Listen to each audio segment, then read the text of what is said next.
Foundation. James South. Okay. Everybody ready? It is Wednesday, January 21st, 7 p.m. The Board of Finance for the town of Madison is now in session. Please stand for the Pledge of Allegiance. Pledge allegiance to the flag of the United States of America and to the republic for which it stands, one nation, under God, indivisible, liberty and justice. And motion the minutes of December 10th, 2025. Thank you, Jude. Can I get a second? Then second. Any amendments or discussion? I just had a question. Item number 5. The report from the first select woman. The figures that are there for the bonds. I have a copy of the press release here. The information that's in the minute seems to be a little different than the press release itself. So I think that we need to amend the Possible press release, right? well, but this is the one that was from, yeah, it's from the Board of Finance, so, yeah. It was just a press statement, I would guarantee it.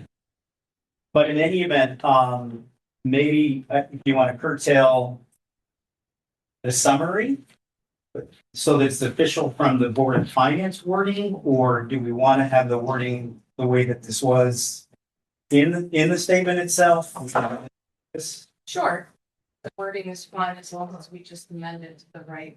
To the correct Yes. figures, okay. Yeah. So then I'll just, I can do that. Yeah. For watching it, the minutes as amended. So moved. Second for the amendment. Second. Matt, all in favor to approve the minutes as amended? Thank you. Aye. Aye. Any opposed? Extension, the motion carries. I know it's January 21st and chair's comments. Basically, I own probably under the wire, but happy New Year. Finance member comments. I'll start to my left. Bob R. I have no comments yet. I'm still there. Okay. Trying to use that for a John. while. I'll make up for that. I have quite a few here. The beach and rec liaison, and they met on January 7th. They have new officers.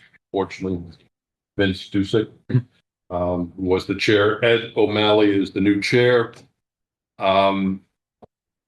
Lot going on there, as you know. The master plan, 90 completed surveys, and there will be a February 2nd meeting where the consultant will be bringing those surveys kind of together with some results and findings from that. So, yes, don't see a lot of people online, but for this is the time for the public to get involved because, as we know, this is going to be a big endeavor, and certainly don't want people to feel that they, this is being thrown at them without them having some input. So there's been input, and hopefully people will take advantage of that and get involved before we start putting some dollars to this. Also, the liaison to the pension committee, and I know I brought up at a previous meeting about the fact that the consultant recommended that we start funding the OPEB. And I guess I'll say I think my comments were somewhat discounted, but I did want to send along the minutes, and I did send them to all members. And even if we just, I think his point was Wall Street really is starting to look at these things, and just to check off the box that we've started to fund this, I think is very important as we enter. And I bring that up again as we're thinking about the next budget year. I was in attendance online at the Board of Selectmen meeting. And did express my concerns over the special appropriation that we're going to be entertaining tonight. I did ask for the town engineer to be available for questions, and I also asked if we could have a representative from the consultant, the engineer and the contractor. And I know, as far as I know, that they won't be available tonight, or there is no such. No, they won't be available tonight. The town engineer is available. Yeah. Via virtual. Okay. Maybe this is a point of order, but I'm going to recommend or try to recommend that we table this. And I don't know if it's the time now or when it comes up on the When it comes up after. Okay.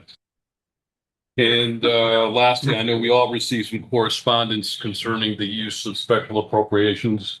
In the past, I think myself and others on this board expressed some concern. I just want to make sure we're on firm ground, the way we use special appropriations. I know when I was involved, and I think I mentioned this 30-something years ago on another town's board of finance, we used it strictly for things like, hey, we're having a tough winter and we need more money in the snowplow account, or we have a unanticipated water main break and we have to take care of it. We seem to be using it in other ways. I just want to make sure, and I think we need to respond to the public on this as to whether we think we're on firm ground on that. And I don't think we're ready to answer that tonight, but I just want to make sure that we do have an answer for that. And we feel comfortable as we enter the new budget year. If there's any changes we have to make, that would be the time. And that's all I have. Thank you. Thank you, John. Jude? I have no comments this evening. Matt? No comments. Bob, I just want to mention about the fact that I'm a liaison to the Madison 200 committee. And they just recently sent out a flyer as well as information about some of the events that are coming about. And there is a website that's dedicated specifically just to that event. And they're looking for volunteers, they're looking for sponsors, they're looking for people to get involved. So I would just put that out there that it's going to be a really great slate of events, lots of great things to do. And I definitely encourage people to go to the website to find out about it. Thank you, Bob. Yes, I think it's not a special purpose. John M is traveling. He's going to try and join us Thursday. I told him no, he shouldn't, but he does. I'll ask him if he has anything about that. Any other finance committee member comments? Seeing none, we have our first select woman who's virtually there. Peggy, how are you? Hi, good evening, everybody. Sorry I can't be there in person. I think just general comments is the board of, since this is your first meeting this year, right? We obviously had a week and a half ago presentations on the Academy Expression of Interest, and encourage board members to watch those videos and see the presentations. The board of selectmen will be kind of working through over the next couple of weeks, next steps, including a discussion at our meeting on Monday. So I just wanted to highlight that to the board. And that's it. Any questions for the first selectman? Thank you, Peggy. Citizens' comments, anything for public who'd like to speak? Sure. Address, please. Sure. Christopher Gavin, 87 Madison Springs Drive. Question about the surf club that you were commenting. Is there a public write-in capability? I'm a single parent, work 40 hours plus a week. It's tough to get to all these meetings. The surf club is, I would say, the number one asset of this town, other than our schools. I think the opportunity to actually pull real citizens that aren't 80 years old, or those that actually don't own homes that just want to come here and pay the $50. I've got children in the schools. I coach 2 sports in town. I volunteer for other things that are civically related to that beach. Grew up here in town, 45 years. If that beach isn't absolutely perfect, you destroy this town. Period, end of sentence. So the opportunity to gather good information about the infrastructure that's needed, I think needs to be done in maybe a wider net. I don't know what types of resources are being done. I spoke to, I think, your wife, Jen, outside of the voting booths. Public comments like this are great, but I think given the opportunity to gather information from broader sources and then corral that information into some common denominators will yield a better result. It will yield a better expense to the town taxpayers and give us resources that we actually use. I mean, the playgrounds that were replaced are a joke. Again, I coached 40 boys in this town. I watched them grow up. None of them started using that playground after you guys changed it. So what was that? A couple $100,000.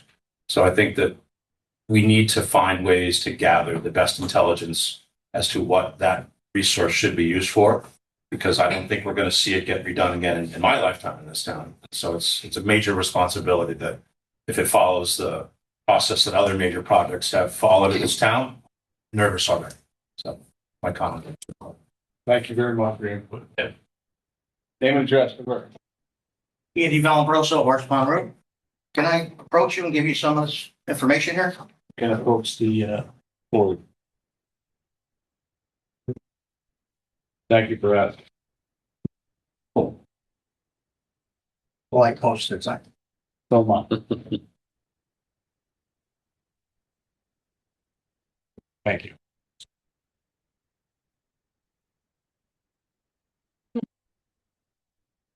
As you can see, those are photos of the Garden Point seawall at the intersection of the old wall, new wall. I have quite a lot of extensive background in education and inspections. And you really don't have to be that knowledgeable to see what happened there. The plans were not followed to the specification from the engineer who designed that. The sheet wall was supposed to connect to the old wall. And the sheet wall is that corrugated 1/4-inch thick metal that goes down 14 feet. Okay, that stops erosion. And it was not connected. It fell about 8 to 10 inches short. So they didn't bother welding a new piece in to connect it to the old wall. Also, the footings. It's pretty self-explanatory with those photos. The footings of the new wall was supposed to connect to the old wall. That was not done. They only poured the cement down to grade. They never made it down to the old footings. And you can see the old rebar is bent over, because that section is where they took out the stairs, the old stairs.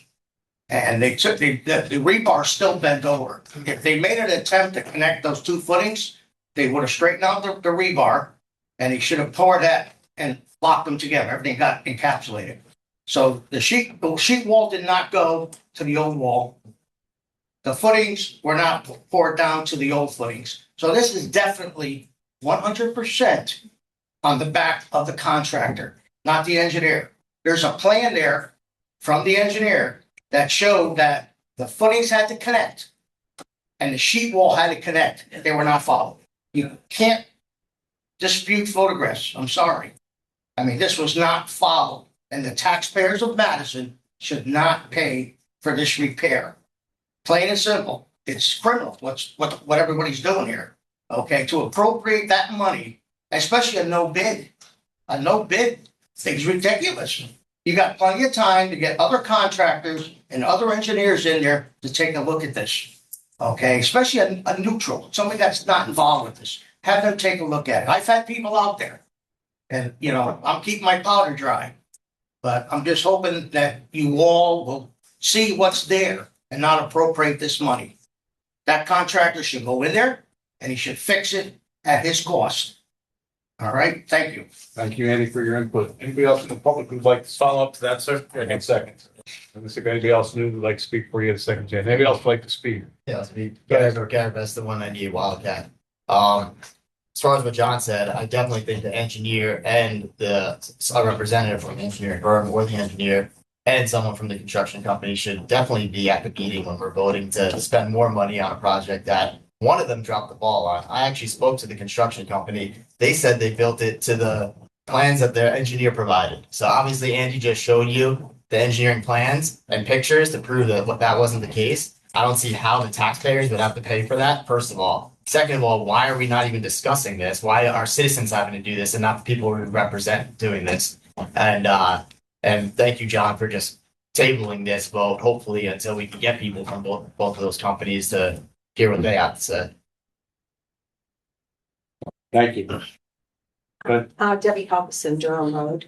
I just have a question. I agree with these gentlemen here. Was there an inspection done when somebody does this kind of work? Is it inspected before after it's done to make sure it's done properly? They don't have to answer Oh, you questions.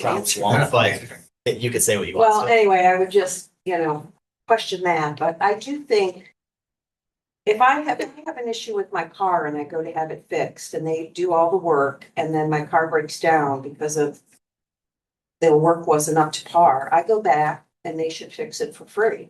It's the person who does the work that doesn't live up to their end of the bargain should eat the price, not the citizens of Madison. Thank you. Who's next? Sure. My first rodeo, so I'll just say my address again, correct? You guys know who we're, good. So, I think as a follow-on to that, liability is going to be claimed by one of those two parties, either the engineer from a duty of care perspective or the contractor in the execution of that duty of care.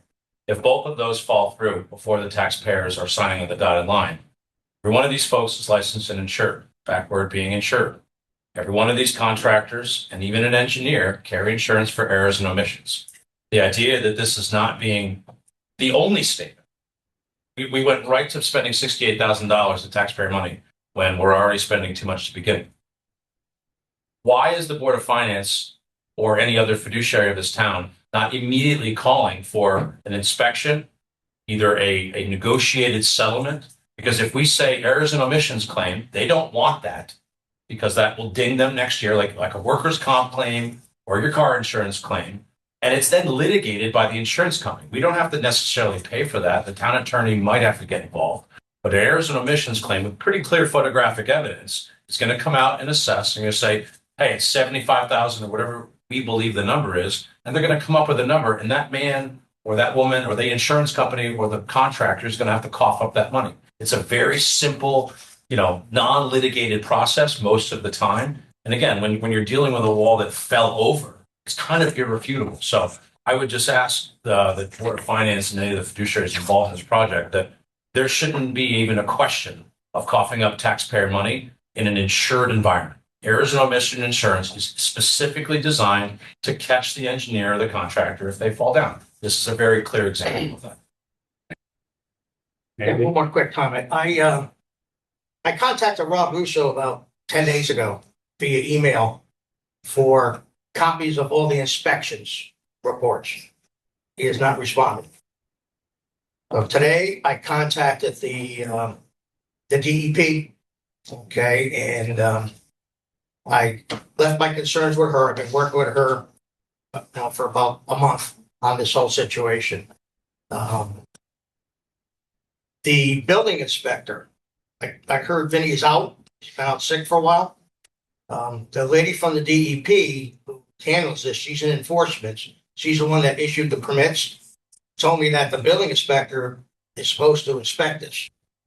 And I went into the building inspector's office a few times.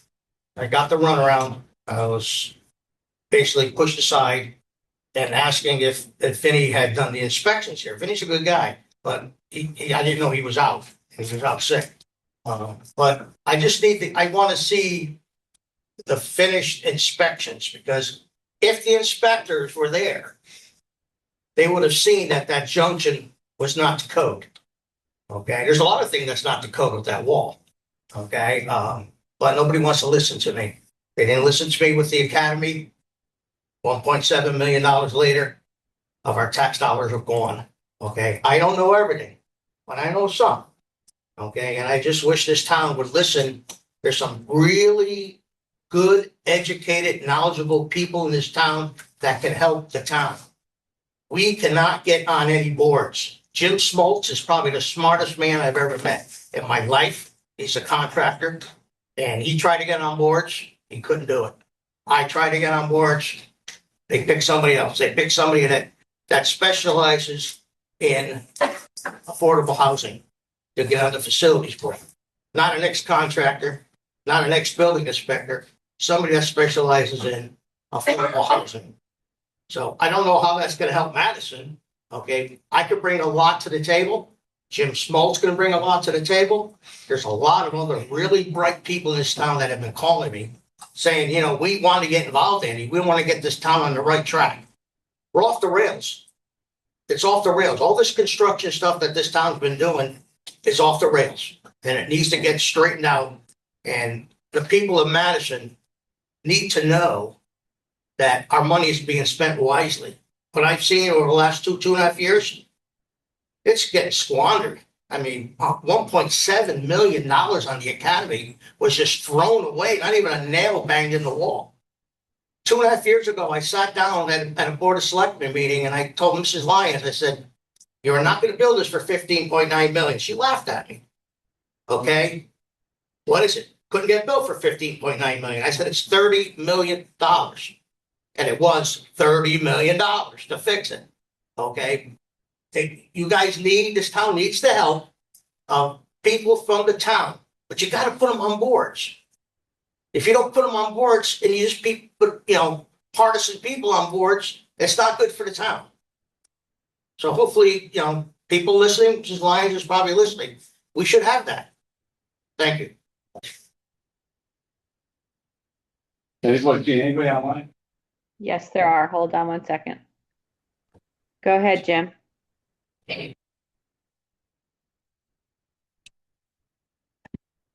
Yes, Can't hear you. You're on mute, Jim. Am I still good? Good now? You are. Go ahead. Okay. All right. Yeah, thank you, Eddie. Apparently I can't figure out how to unmute the phone. But expanding a little bit on the seawall, kind of to add the things that haven't been mentioned yet. I agree that there wasn't a connection all the way across the bottom. Whether I think that's wasn't done properly under the contract.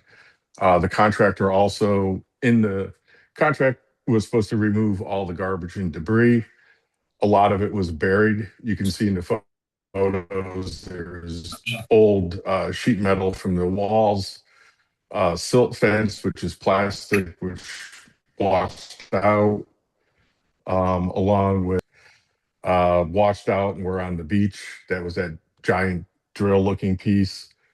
So even if they just have to make good on that, discussing with Rob what they want to do is also behind the wall put some rock and filter fabric type of material to keep it from eroding out. Essentially, they would have to dig down below the level of the existing footings because it was breaching underneath the existing footings as well. So whether it should have extended down, which I almost got the impression the engineer thought that may have been a good idea, but there were budget constraints to where the erosion isn't quite as bad. You have to look at that. It was well over $100,000 on the boardwalk and the seating. Would we have been better if we didn't want to increase the budget, which we probably would because everybody loves the surf club, extended down a little bit further so we didn't have this happening. I also understand we have a bigger plan going, so at some point, do we expand the beach? But to spend the amount of money we spent and have this happen, we could have gone a little bit further, and at least prevented this. So I think that's, something to consider there. The other thing is, it seems like there's much more erosion than there had been in the past, and question whether the way that the stairs recess and the seawall's designed so it pushes back as the wave hits it. If you have a opening with seating and stairs going up, water's going to go up there. It's going to be at a lower pressure than the water to the sides hitting the wall. Is that pulling, from the low pressure at where the stairs are to the high pressure? Is it, sweeping out from underneath it? Or were the old stairs that came out into the beach actually going through and doing that, acting as a barrier if it's sweeping out towards the right? I understand that there was a permit pulled or looking to extend the seating and the steps to go down, because a lot of times it's a 3 or 4 foot drop off the bottom of the step. So I agree with Andy. The contractor didn't fulfill 100% of his contract, but we also built this based on coastal resiliency, and the seawall. Like, climate change hasn't gone that crazy where we have a 3 foot or 4 foot drop at times off of the bottom step in a matter of months. So there have to be some design issues along with this. So I really ask that you guys step back. You're just, you're throwing money that may or may not resolve the problem, and we're going to be here again, next year. So I'll let I think, that's enough for me right now. I think you can get on with everybody else. Thank you for your time. Jim, thanks for your input. Anybody else online? Jane? No, nobody else is, their hands raised online. Take it quick. Go I ahead. got one quick one. Go ahead. The fix for this whole problem, what should have been done originally was to extend that sheet wall 10 feet past the old wall and extended that cap on top, that 10 feet. That would have tied all the wall in, 2 walls in. All right. Sheet wall goes, like I said, goes down 14 feet. And that would have solved this whole problem. But it wasn't done that way. I'm surprised the engineer didn't think about this. And I'm definitely surprised the contractor didn't see this. And I agree with Jim. Spending $100,000 over budget on cosmetic stuff should have been spent on securing the wall. Okay? You're talking about the rest of that seawall going down in front of the surf club. If they excavate outside that seawall and put that metal sheet wall all in front of all of that wall, you won't need to take that wall down. You won't need to replace those footings. Because like I said, that sheet wall goes down 14 feet. That'll solve your problem. Just cap it with cement and you're golden for 20, 25 years, maybe more. But they got to put that sheet wall there. Don't knock it down. Don't spend $200,000-$300,000 or $2 million on putting a whole new wall up. And all you need is that sheet wall in front, and you're golden. Thank you. Okay. Anybody else? Second time, third time. Public information session's closed. Thank you. So we have our auditors here. Michael, I saw you here. Yes, good evening. How are you? Anybody else with you besides Lauren? Nope, just Lauren and I. Why don't you go through the audit and then we'll let the Board of Finance ask questions when you're done. If there's something paramount you want to ask during, just let them know. Go ahead, Michael and Lauren. All right, I appreciate it. And I can see the presentation is already displayed on the screen. Correct. Again, my name is Mike Van Deventer, and I'm a partner at Mahoney Sable, ultimately responsible for overseeing the audit work for the town and issuing the reports on behalf of the firm.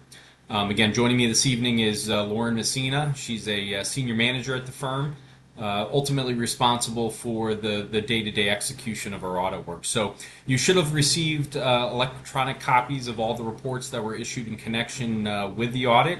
Again, I'm not going to go through those in detail. I'll have my presentation. I'll cover the, if you can actually flip to the next slide.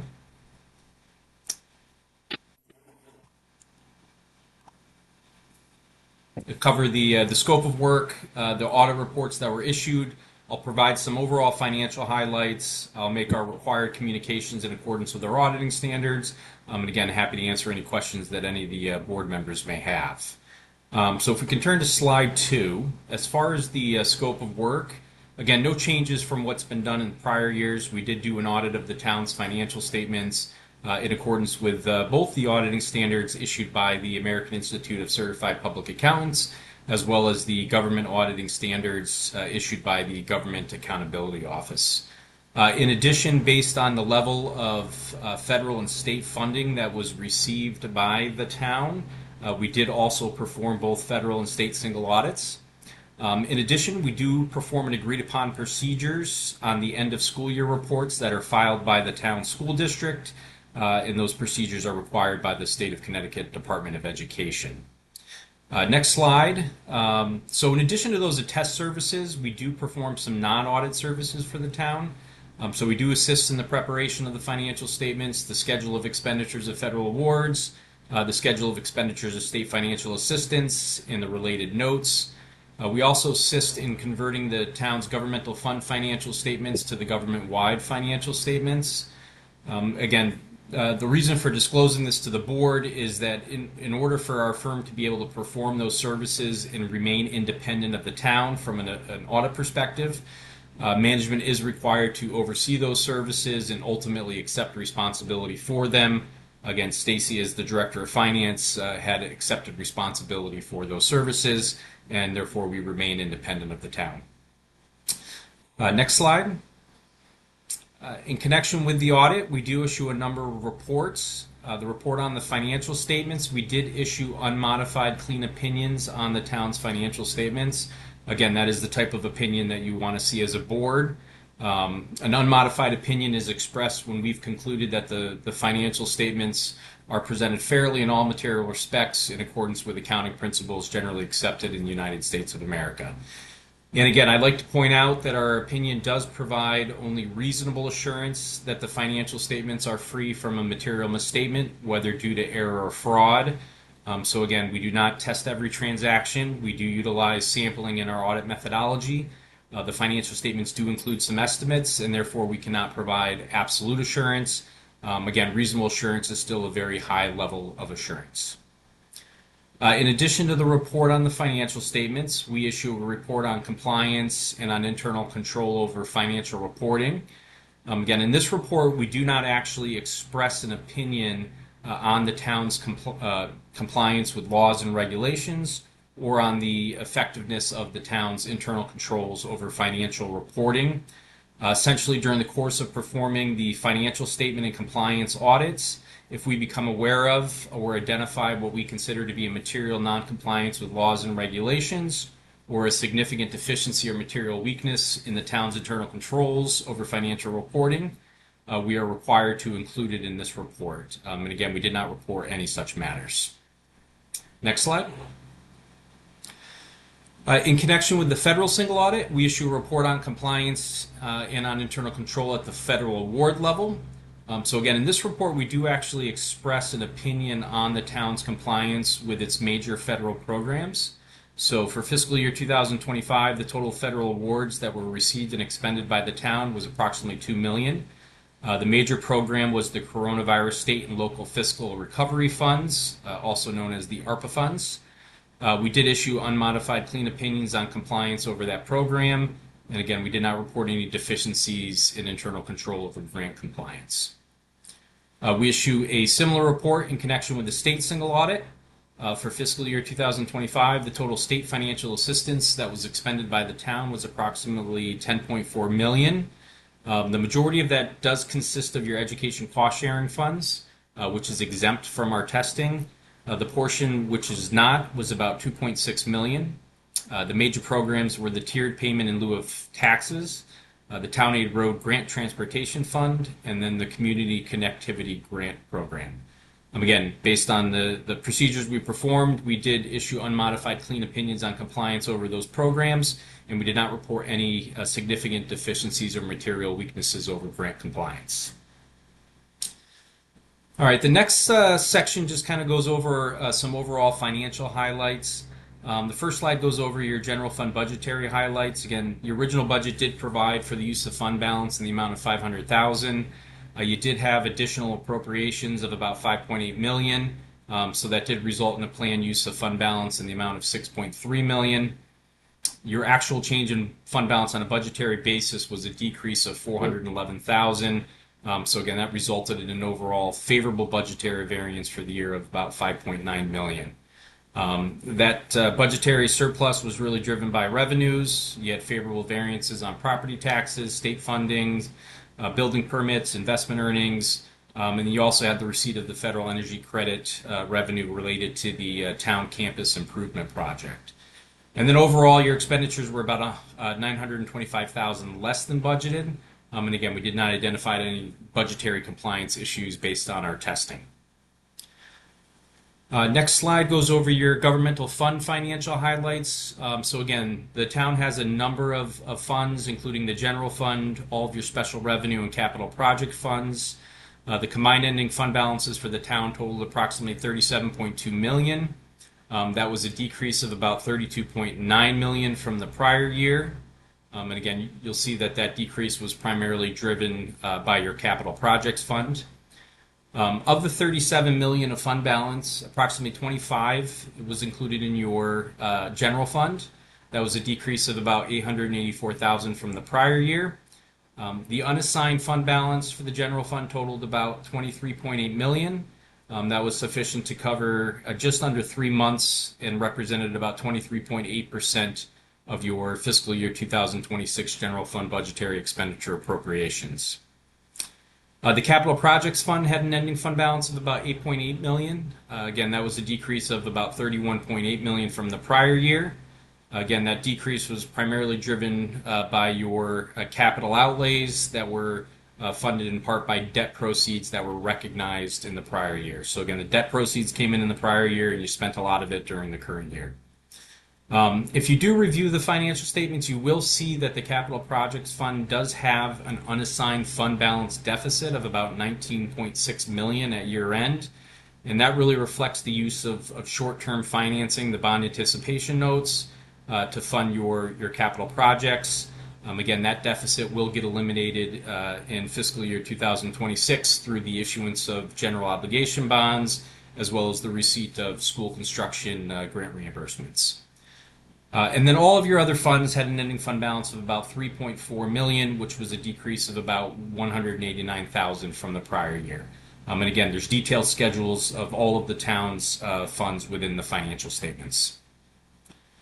Next slide goes over your internal service fund highlights. Again, you are self-insured for medical purposes. The total unrestricted net position of the internal service fund totaled approximately 5.1 million. That was an increase of about $1 million from the prior year. That net position represents approximately 4.7 months of your operating expenses. Again, we typically like to see that between 3 and 6 months from a reserve perspective. And then the last section here on the financial highlights just goes over your government-wide financial statements. So this includes your governmental funds converted to a full accrual basis of accounting. It captures all of your capital assets and long-term liabilities.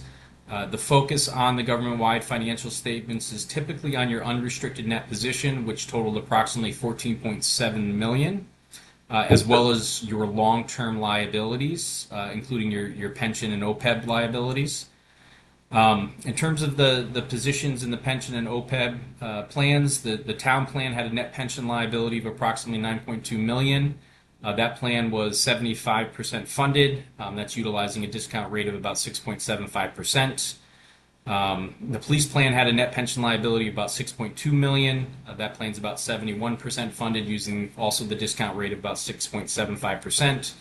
And then your fire plan had a net pension liability of about 369,000.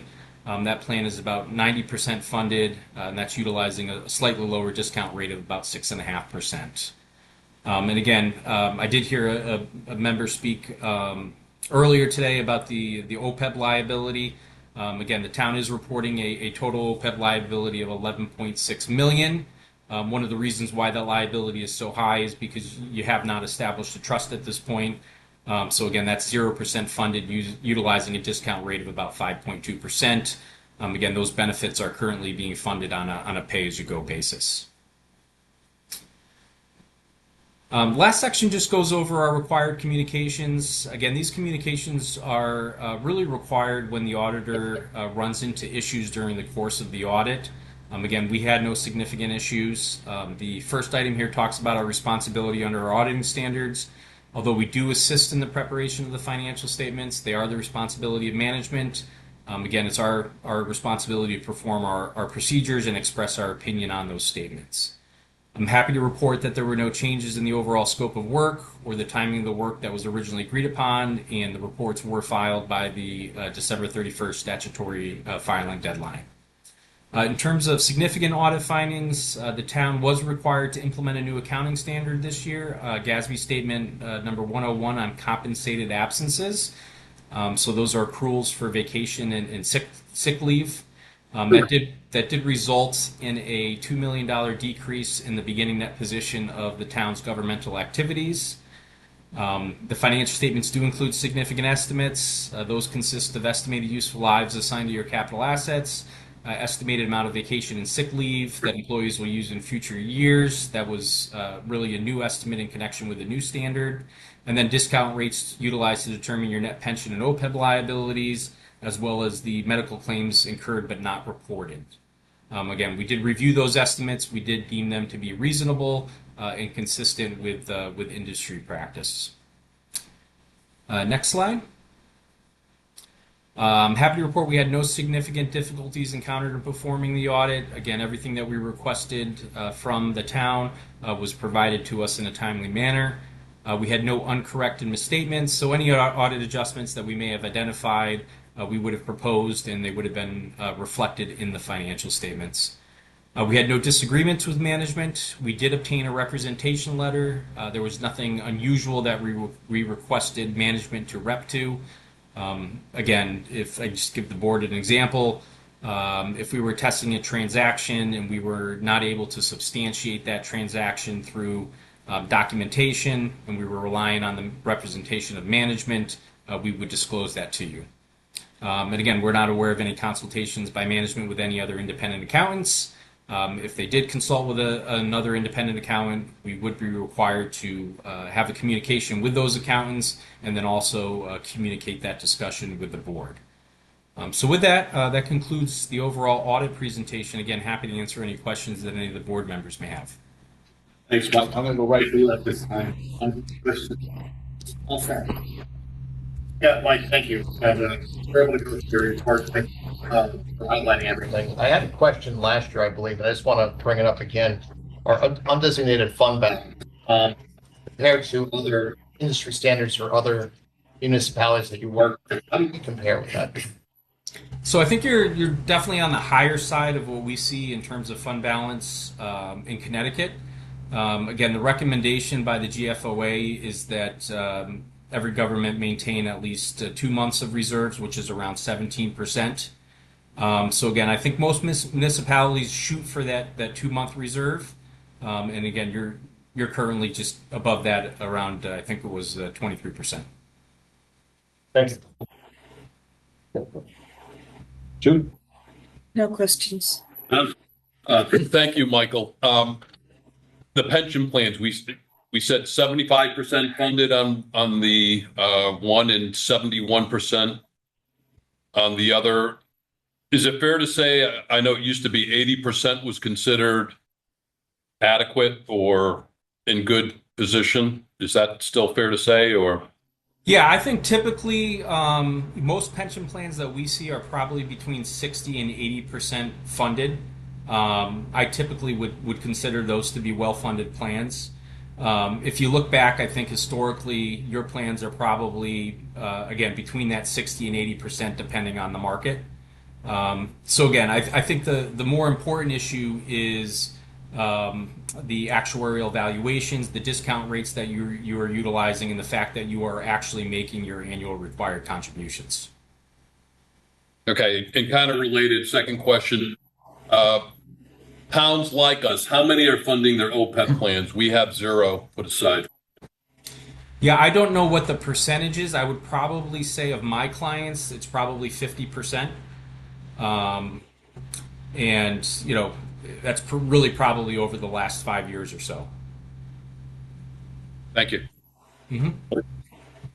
Hi, Michael. This is Bob Reinhardt. I had a couple of observations I made which were non-material in the comments. I think are just errors. So I'm guessing I should perhaps work with Stacy on those. Nothing that would change the outcome of the report, but they're just incorrect. And maybe we could put something together so that we can correct those. But the one question I have, I'm curious why different discount rates are used for the calculation of the funding for the 4 different liabilities that you mentioned. So the town plan and the police plan, those portfolios are, basically the same, right? So I would expect those to have the same discount rates. I think the fire plan is a much smaller plan. That portfolio may be a little bit different than the town and the police plan. Stacy, you might be able to expand on that as well a little bit. What do you mean by portfolio? The investments. The investment portfolio. So what? I was different. I think Stacy wanted different investment portfolios for all the different pension plans, but I think that's not you. Okay, so we determine the discount rates used in the calculations. Is that correct? Yeah. Right, then I'll talk to you. Go through the actuary meeting or determine what kind of assumptions we want to use. Okay. Okay. Thank you, Michael. I'll ask her instead. Yeah, that's done in consultation with the actuary. I will say that the discount rates that are being utilized are reasonable and consistent with what other pension plans are using throughout Connecticut. Thank you. Yeah. Yeah, that's it. Any other questions, Bob? Not for him. Mike, I just said, I think going back 10 years ago, I think probably most towns are not on the road bed, and then little by little, so if it's at 40 to 50% now, I wouldn't be surprised. But my question is for the pensions, the snapshot in time is taken on June 30th, obviously the last day of the month for the fiscal year. That's correct. Yeah, so your funding percentage will fluctuate year over year. If you look at the last 10 years, there's schedules in the financial statements. Those will go up and down based on the market. Right. But yeah, the valuation, the measurement is done at the end of the fiscal year. Right, so the valuation is between 60 to 80%, depending on how the market does, like this last 6 months, probably very good. It could be a little bit higher. And a down year could be a little bit different. Between 60 and 80 is probably fairly accurate. And we're mid-70s. Yeah, I know my pension, believe it or not, I have one. Their target is 75%. Any other questions for the audience? Station Hanson. Thanks, Mike. Thanks, Lauren. All right, I appreciate it. And if you have any questions, during the course of the year, again, happy to answer those at any point in time. We just ask that you filter those through Stacy. Yeah. All right. Thank you. Thank you very much. Thank you. We have item 8, accept a donation from the Madison Foundation amount of $20,000 to the Madison Senior Services for Meals on Wheels. It's approved by the Board of Selectmen on December 22nd, 25. Can I get that in form of a motion, please? So moved. John, can I get a second? Dude, Bob, I don't see any contribution. Bob? No. Oh, I'm just gonna vote. discussion? You want to say anything? Just thankful to the foundation and the generous donors who, in a extremely short amount of time, were able to secure donations in the $20,000 mark towards a very needed program in town. So just thankful for the help of the foundation and the public for. Desperately needed. Yeah. Any other comments? Thanks, Austin. Seeing none, all those in favor say aye. Aye. Any opposed? Abstention, that motion carries. John, out of respect for you, you brought something up before, so I'm not going to make this next motion. Do you want to just say something? Yeah, I have a sheet full of notes here, but there's no reason for me to go through the things that have already been discussed. Specifically, you're looking for a motion. I am looking for a motion to table this request until we do obtain a third-party independent evaluation on this. And the other thing I want to bring up that hasn't been brought up yet is I'm also thinking, if this truly does the job, why wasn't it done in the first place? And if that's not the case, that means we might be back here 6 months from now in the next storm asking for another fix. I'm just concerned that this could be a weak Band-Aid, but if it clearly isn't, and this is going to do the job, why wasn't it done in the first place? And I'm going to give you a hard time for a second. That's the longest motion I've ever heard. So to table. And motion to table. Item number 9. Then we can get a second. Then we can discuss. I'm just giving you a hard time. I'll second. Matt will second it. All right, go ahead, John. Now go ahead. No, I've already said what I want to say. And I was hoping that we could ask questions of the engineer and the contractor, because I know there is some conflict as to where there could be liability. I did talk to, or I did comment to Rob at the Board of Selectmen meeting, so I don't know if it's really necessary for me to ask again. I think he was put in a tough position. I've heard all good things about Rob Russo. I have full confidence But he did make clear he's not a structural engineer, that I feel we need somebody that's very in tune with this before we consider moving forward on this. So I think Rob's there. Rob is, yeah, But I appreciate you attending. But unless there's anything that you want to add to this, well, I'm gonna ask Rob a question, so, okay. but go ahead. No, I'm all set. Thank you. So any other comments before I get to Rob? Matt? Yeah, I'll just make a comment. This was a question that I had, and I definitely respect Rob Russo's opinion and everything, but I think, I'm concerned that something was done wrong, from the group. And I think that we do need to have, I think, as a fiduciary responsibility, we should have an independent inspector come out. And then number two is I'm afraid of a Band-Aid application. I think, Rob, in your presentation with the BOS, you talked about future development or future improvements and stuff. I think you had some great ideas, but in the interim period, I'm just worried what's going to happen again. If we had it in 2023, 2025, those aren't infrequent in my mind. So I agree with John, we should table this, but and get some more information, but okay, defer also over to Rob. Any other Board of Finance member comments before it's on the motion to table item number 9, so we are maybe in a second.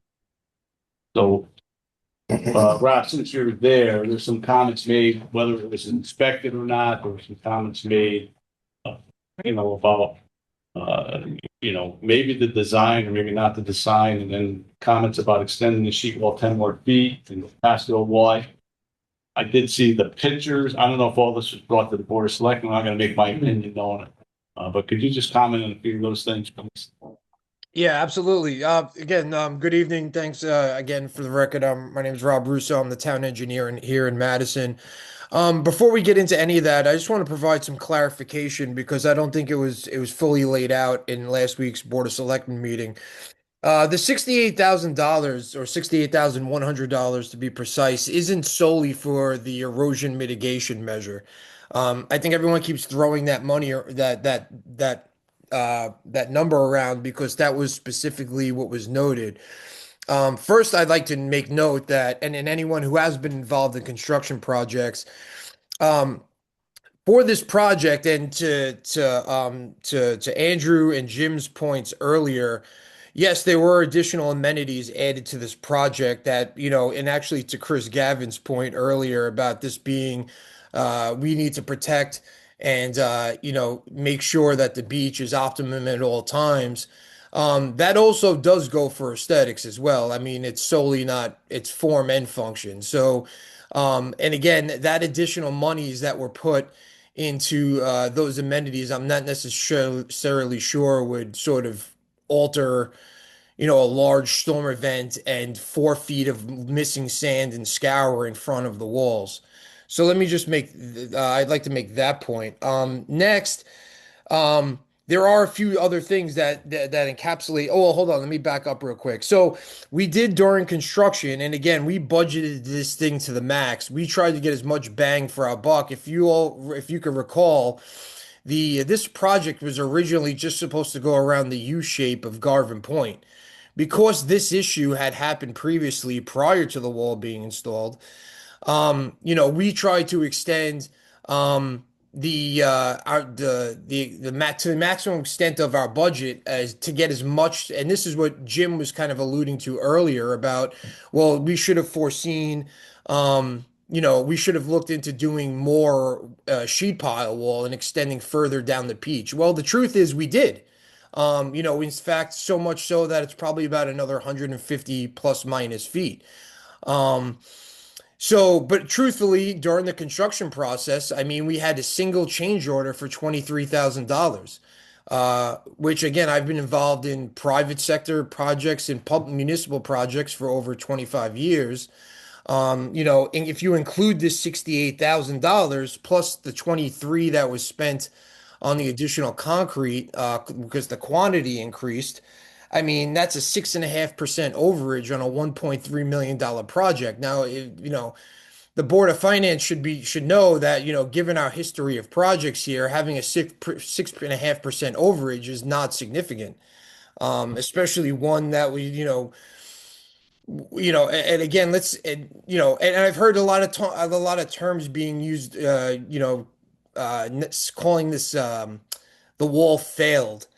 And again, to me, I guess the definition of a wall failure is different. And I think Andy alluded to something earlier about what was the word he used? Something the wall turned or moved or something like so. Again, the structural continuity of not only the new seawall, but at the joint, again, there's nothing structurally deficient. And this was cited again by our engineer and by visual observation. And you could see from the prior pictures, yes, we had erosion, and that's where I'd like to explain the proposed work by Suhaki and Son. Yes, again, the contractor who worked on it previously.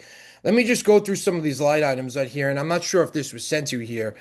But the actual installation of the stone geotextile mat behind the wall and the crushed stone and the filter fabric is actually only $36,000. Again, not significant compared to the overall construction cost. That's one. One thing that wasn't noted is as you see out there, and it's fully exposed now, again, because of the stone. Because we had, over 4 feet of scour and sand loss, which again, not uncommon in these large storm events. As you could see at the stairs, there is a number of stairs on top of the footing there. That's also on top of the sheet pile. We figured, you know what, we didn't anticipate that amount of sand loss. And again, we've seen that before in these storm events, but even in the summer, there are times where we're maintaining it where we want to make sure that it is safe to access the beach. So there's an additional 9,000 and change to add another or one or two stairs, depending on what'll fit at the bottom of that concrete footing. So that'll essentially give us another 7 to 14 inches of play, because again, the sand will always, continually scour not just here but all coastline locations and take sand away from, especially at seawall steps. It is a common occurrence, not just at the surf club. So we thought while we're out there doing some additional work, let's add a stair or two. And again, this is not outside of the DEP permit. The DEP permit says from the face of the sheet pile and the stairs are where we're permitted to work. So we're not adding any additional stairs under the coastal jurisdiction line that would need additional DEP permitting. We are adding an additional stair within that line and within the permit now. Again, in retrospection, we have added that stair or two stairs back in the summer, potentially. But again, we stretched the budget as far as we could. And going back to our engineer, let me remind everybody that, some of the designs that were being proposed by other engineers were significantly more, and basically, they had SLR Consulting had urged the town to do some additional soil borings, and that wound up being a huge cost savings to the town because as we spent, I think, a little less than 5,000 in soil borings, we realized we didn't need any additional dead men, which are for technical, if you want, from in layman's terms, dead men essentially hold the face of the wall into the retained soil behind it. It turns out the soil was suitable enough to not require those dead men. And again, that would have been an additional couple $100,000 added to the cost of the project, which we didn't have at the time. And as you could see, and I'm sorry for rambling, but as you could see, the 20-foot sheet piles, withstood that storm as well as at the joint. The last thing in the $68,000 is an additionally $7,500 in armor stone around the stone revetment. It was brought to our attention by multiple people, including one of the residents in attendance, that there were a number of locations around the stone revetment that were a little bit shallow. There were some that were per plan, and there was a few spots that were low. And again, in our bid, it was estimated 150 cubic yards. And basically, when we hit that 150 cubic yards, we didn't have any additional funding at that time to address it. So it really would have been an appropriation then or kind of an appropriation now. But the truth is, there was nothing as far as the stone revetment goes. The contractor installed the stone quantity per the contract, and it turns out we are short in some areas. So we figured with the erosion that we saw here, as well as, seeing that, the sand is being washed away, especially significantly and scoured away in some areas. And then also we'd like to have the ability to add some additional stone revetment around the point, to bring that grade up. All three of those items, including mobilization and closeout, that's what ultimately the $68,000 is for. So I think there's a misconception where, this erosion that you saw there is going to cost 68,000. I'm just trying to set the record straight, whether you agree with that price or not. There's two other action items that are included in that money. Thanks, Rob. Any questions for Rob? Yeah, I It's do. just not for the public. Yes, I give you. It should be. And thank you. It's fair to him too. Fair to all of us. I think I'm very generous in the beginning. A lot of times that people only allow you to speak once. Representing the people. I understand what I'm representing. Represented people for a long time. I understand it. Right. Any other questions for Rob? I do. Rob, we were given a engineered drawing of where the footing should have met at the joint. Have you seen that, and what are your thoughts on that? So yeah, and I know where you're going with this, Jim. So basically, you are correct. So behind that, the concrete joint that was filled there, and rebar doweled into the old wall. Those sheet piles come in 26-inch sections, and you cannot plasma cut those or cut those, and just stick a smaller section in there, because there's sort of, and again, not to get too much into engineering terms here, there's a section modulus to those where, and again, this is, I am, like John mentioned, I am not a structural engineer, but this is coming from AR structural engineers, professional expertise, and also schooling I have in this area. If you change the section modulus, you can't assume the same. I'm trying to think of the simplest way to put this is you can't assume the same structural integrity in a 10-inch wide sheet pile that you'll find in a 26-inch wide section, right? So they built that out from the stairs. So as you could see, they installed the stairs and the seating terrace to a certain point, and then they started installing 20-inch, 26-inch, or whatever it is, 28-inch sections. And then obviously there was a bit of a gap there. So they filled that in per the concrete detail. And there is a short, and again, when you could see it out there, so there's no, there is about a 6-8 inch gap, right? But throughout, the past 8 or 10 months, that was filled with an additional 4 feet of sand in front of it. So it took a large storm like this to scour away 4.5 feet of sand to get to the bottom. The problem is, and again, I'm not denying that sediment didn't go out at the joint. However, I mean, it's also very clear that not just with the old pictures that we saw, but even now, there was about 15 to 20 feet of exposed footings from the old wall. So without a doubt, there was sediment that made its way under that as well. So, I mean, even if that sheet pile was brought completely flush, or you overlapped it with additional sheet pile, right?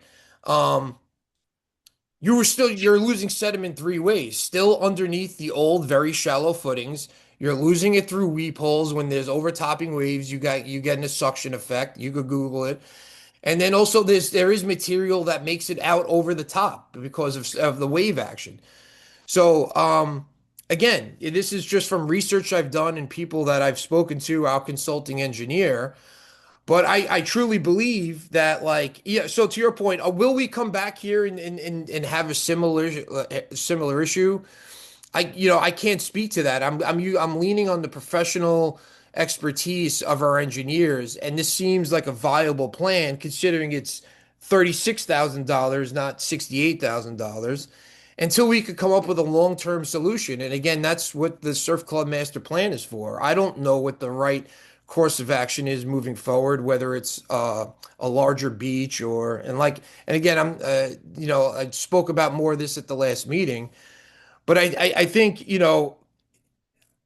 I think this is a viable measure given what the impact was. And John, I guess I'll end my sort of rant with this is when you had brought up that point at the Board of Selectmen meeting, I think it was Scott Murphy who followed up with a question asking us about an independent engineer. Listen, I'm not against getting second opinions on things. However, erosion that is a common occurrence, not just in Madison, but throughout Connecticut, when there is zero signs of structural failure, whether the new wall or the old wall, which there was certainly structural failure before Garvin Point was built, as you could see from my pictures last week. To me, and again, you could disagree with me. I won't be offended, but I just don't think like spending more money, additional money, to hire an independent person for erosion is as significant as if the wall completely disjointed and overturned. And my fear is if this is tabled, right, we have a large storm coming in this weekend, and it doesn't look like there's any signs of it stopping over the next couple weeks. That'll delay getting anybody out there. And my fear is, we lose part of the wall, and then we'll be back here saying this. I know hindsight's 2020, but this meeting and this big deal about the erosion will almost become, well, why didn't we do that? Well, why didn't we do that? We waited to get another opinion for them to say, and then all of a sudden we lose another 10, 15 foot section of the wall because the old footings are completely undermined, and they're close to that, to being at that point now. So again, I guess I'll leave with that. And I understand that what you would, and I respect whatever decision you guys make. I'm just concerned for the future of the wall, considering the upcoming storms. Thank you. Any questions for Rob? Any questions for the Board of Finance? So I'm going to say my piece. I know there's a motion to the table. Mother Nature wins a lot, right? Beach erosion is going to happen. So Rob, to your point, we're probably at some point going to be back here for something because, I've seen beach, I can't tell you the hundreds of thousands of dollars in no time to spend on erosion every year. Failed seawalls, go down the list of things that happens. Here's my other take. Did this go through the Board of Selectmen? And it passed unanimously. Mhm. There were 5 members there that were voted in by the public. Our job as a Board of Finance to decide if we have the resources, don't have the resources, and to pass the money. So I'm going to vote no, table this, and I'll explain why. Any other comments or questions? Motion to tables on the board. Vote yea is a motion to table. Vote nay is a motion to deny. All in favor say aye. Raise your hand. Aye. Opposed? Nay. Motion fails. Item 9, discuss take action to approve a special appropriation for the Beach and Rec Department amount of $68,100 for short-term related repairs and improvements at the Surf Club, which was approved by the Board of Selectmen on January 15, 26. So I get that in the form of a motion, please. So moved. I get a second. Second. Motion made in second. Discussion. Okay. Go ahead, John. Yeah, Rob, I just want to say I really appreciate your work on this. I know you probably lost sleep on it. I've actually lost sleep on it. I'm not an engineer. You said one thing, you're leaning on professional expertise. And I guess that's what I'm getting at. Do we ask the engineer that designed this for their expertise? Or I think in this case, I think it's case by case. I'll stand by my point that I think we need an independent third party, but I respect you, John, you know that. Thank you. I appreciate that. My job, my argument here. You can skip all that. Just get a warranty of work. Excuse Be me. done with it. You're out of order. I got it. I got it. Thank you. Chris, I agree. That's all you got to do. Thank you. There are 5 Board of Select members that were elected by the public. They approved this, and yes, we have the resources. I'm voting to approve. Any other discussion? All those in favor? I'm sorry. Just quick. Can we do both? No. No. Just hear me out. Can be on the Board of Selectmen and the Board of Finance. No. What I'm saying is, can we have an independent stream? If we have to move forward, or that's how it's voted tonight. But can, to the point of, would somebody come in and say, yes, this was either a construction issue or an engineering design issue? So that if somebody else should be liable and paying for it, that we go back and bring a lawsuit. Listen, I don't think that's what I'm trying to say to you and everybody else. That's not our job. If the Board of Selectmen want to have an independent, someone provide it, yes, they should. Our job is here, right? We're the Board of Finance. Otherwise, we should all work for the Board of Selectmen. There's no fiduciary obligation. There's absolutely, we have the resources there. So it's a money only thing. We're Right. If you got the money, you can pay. And that's it. John, it's not fair to the citizens of Madison. Listen, I'm I'm sorry. very kind, but. I know, John. I'm just trying to understand. And I'm saying. Is there a Let me contingency ask the to say, oh, question. sure, we have the money, spend it? But why not protect that investment? Let's not get into who's to blame I'm tonight. not blaming it. I understand that, sir. The way to safeguard the expense is say, sure, we're not going to come after you, Mr. Contractor, or Mr. Engineer, but you're going to warranty this work. And that is a very standard practice in a change order or some sort of a debate in malfeasance, negligence, etc. Get a warranty of work for the 68 grand. If it fails again, now you owe us. So And then that solves And that. again, we have a motion in a second, so I'm allowing discussion, Dr. Chair. John, I appreciate it. Yeah, I Listen, get it. the stuff I gave you there was cut and dry. I get The it. contractor did not follow the engineered plans. It's cut, it's dry. What you're doing is you're misrepresenting the citizens of Madison. Please The don't tell. Board of Selectmen meeting was not fair to the public because we couldn't, they wouldn't even let me ask a question. They will not let citizens ask questions and get answers. It's evident right in my stuff, Rob hasn't seen them, but it's evident right there. And like I said, the citizens of Madison should be represented, and they're not. Listen, I appreciate your comments. I know, I thank you for I'm the going leeway, to but that, but right now I have a motion in a second that's been, I will pay for the engineer to come look at it. How's that? please. I already had one. Motion made in second. And any other comments by the Board of Finance? What a joke. Seeing none, all those in favor say aye or raise your hands. Opposed? 4-2, motion. Item 10, discussing the action on the transfer of property taxes to suspend based on recommendation. Thanks for your time tonight. Thank you. Thank you, guys, for your time. Discussing the action on transfer of property taxes suspense based on recommendation from the tax collector. Okay. Thank you, Matt. We're moving to the second. Second by John. Say, you want to elaborate on this for half a minute? Okay, hold it. Sure, this is an annual thing where we pull through all of the open accounts. By doing this, transferring it to suspense is not writing off of a receivable. It's still collectible. We're just trying to get make our balance sheet balance and take it off of the receivable and of the liabilities. So it's still collectible. That's an account. So why can't we collect it? It's Why not, is it uncollectible? She didn't say it wasn't collected. We haven't it's collected. still is on the books. Like it still is a receivable. It's just an accounting No, but issue it's, as far as- I get that part. My question is, why, how do you get to the point where it's not been collected? When do you transfer, I guess? That's actually basically someone owes us money. Why don't we get it? They can't afford to pay and you're doing a collection. So it would be us going, so, I'm no, breaking no, down. no, I want to be real, make it real simple, so I understand.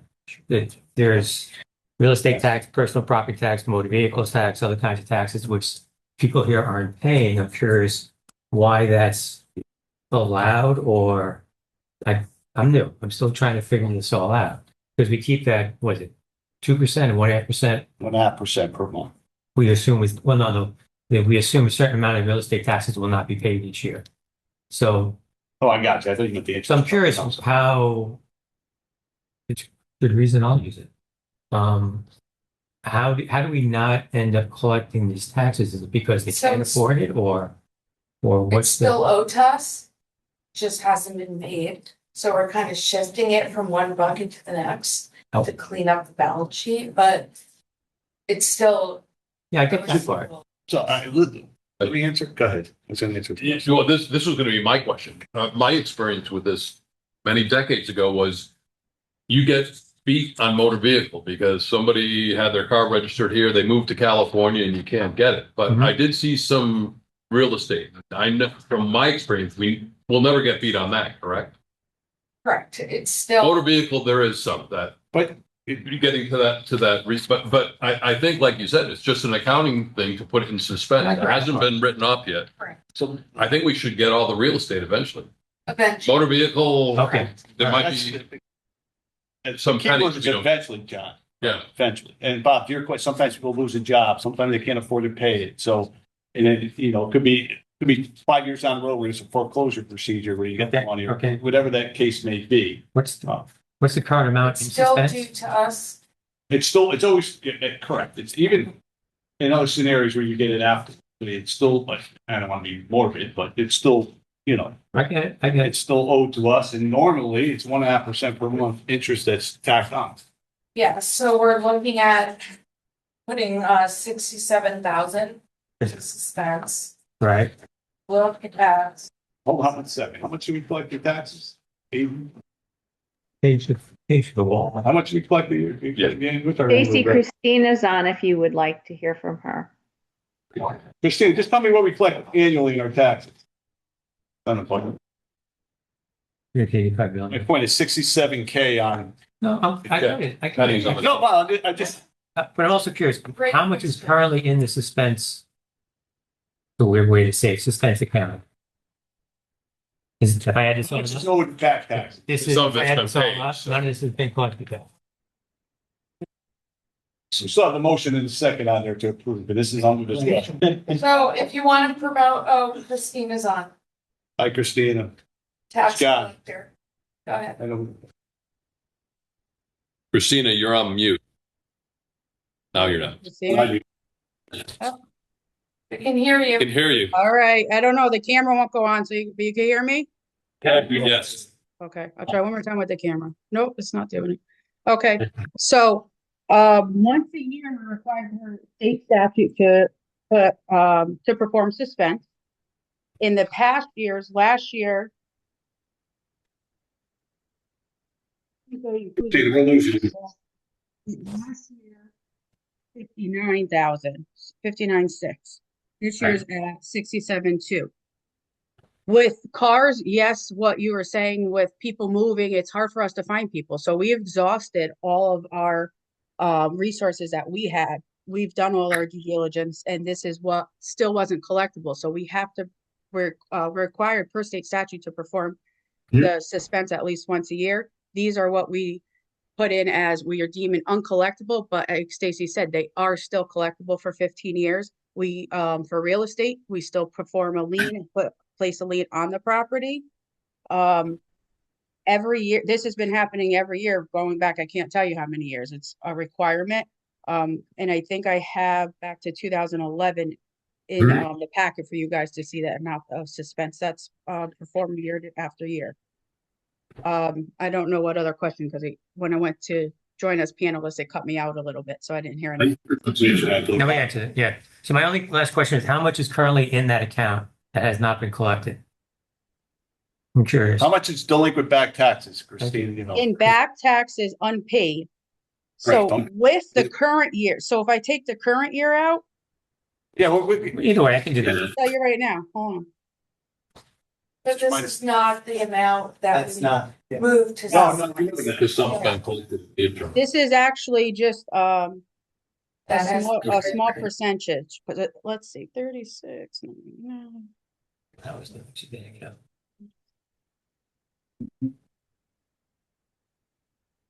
Yeah, so it's about 670,000 in And back that's- taxes for all years. That includes deferment. But that does not include the write-off to suspense, correct? No, yes, that's before any write-offs. So that's currently what we have as of December, before any of this is done. Yes. Okay, thank you. That's going back 15 years. 15 years. Yeah. Oh, yeah, it's been going for years, and we still could collect it. I still place a lien once a year on them. With the real estate, it's land that we already set to an attorney. And I know, John, the first year when I started, I had said this in front of you when I came in person. We went to an attorney to try to collect on it. He showed it as small value. We didn't get any bites in tax sale, and all it would do is be an expense. So we, as of right now, we put it as it's uncollectible, but it is still collectible. We still send statements. We still out there trying to get collection. And I began about a year and a half ago, because I told you, I want to say 2 years ago, I didn't like how we put stuff in suspense and then just let it sit there. So I went out and got that tax serve, the collection company, to start collecting for us. To date, I actually just gave this to Stacy today.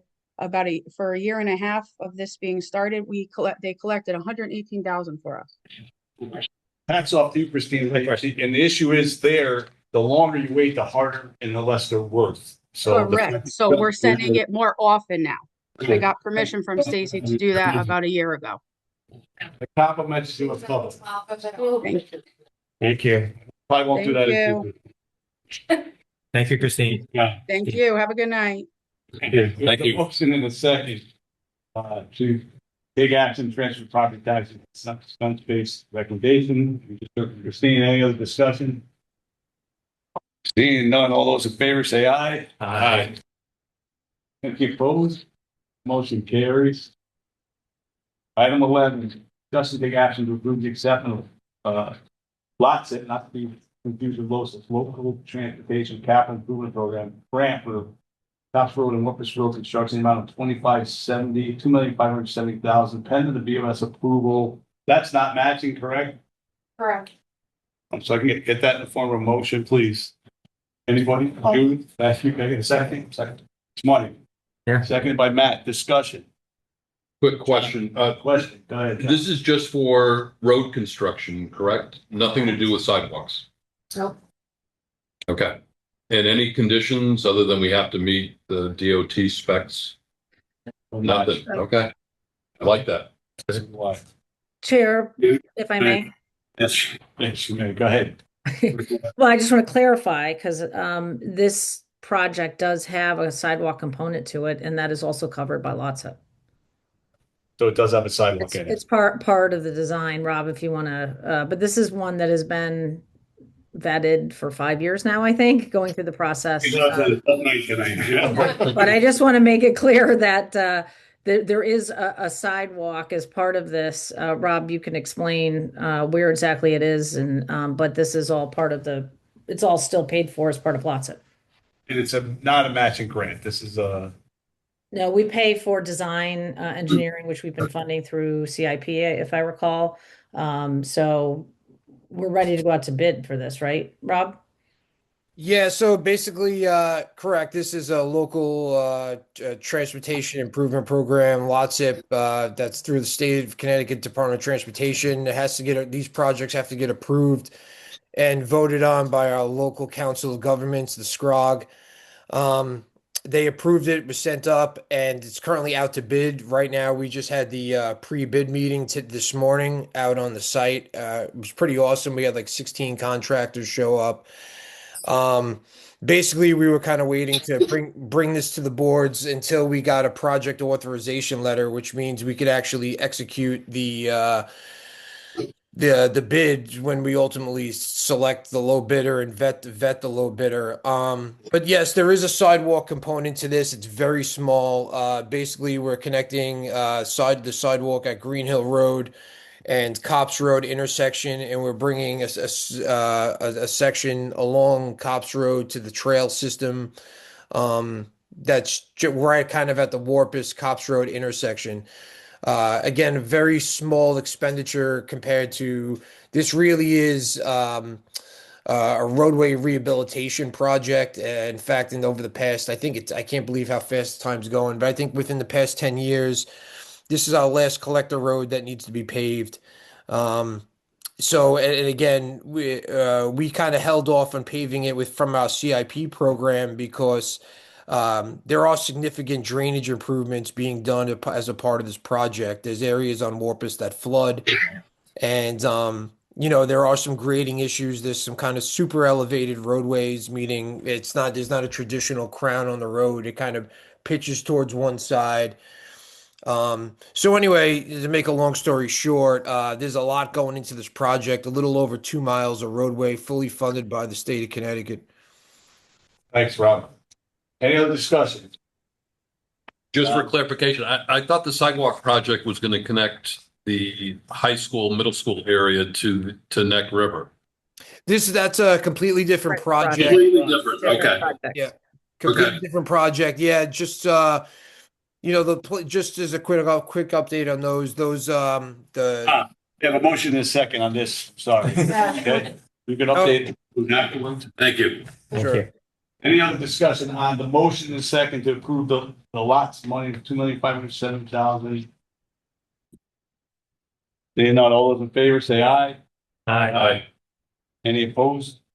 Abstention, motion carries. I've been kind tonight. Normally when there's a motion and second, it can only be on that. Number item 12, review the financials. Anybody want to bring something up for Fillmore? I have questions, but I'll come up to you.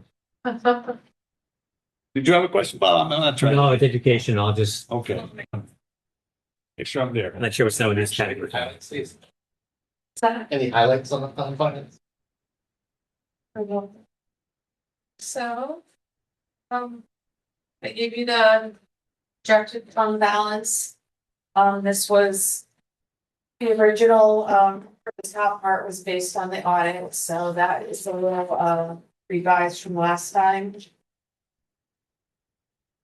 Yeah, I don't think Right there. anything other than these specials that came through and a little bit of additional revenues. Anything I can highlight? Stacey, maybe a separate question on the finances. Where can we find a list of amounts of all reserve funds for like all town department? The balances in the reserve funds, meaning capital project funds? Well, for the DOE, like if something comes up or the ball field and stuff that they're gonna use for any reserve funds that they have. So all of the capital project fund balances are in CIP. Gotcha. Okay. They're all.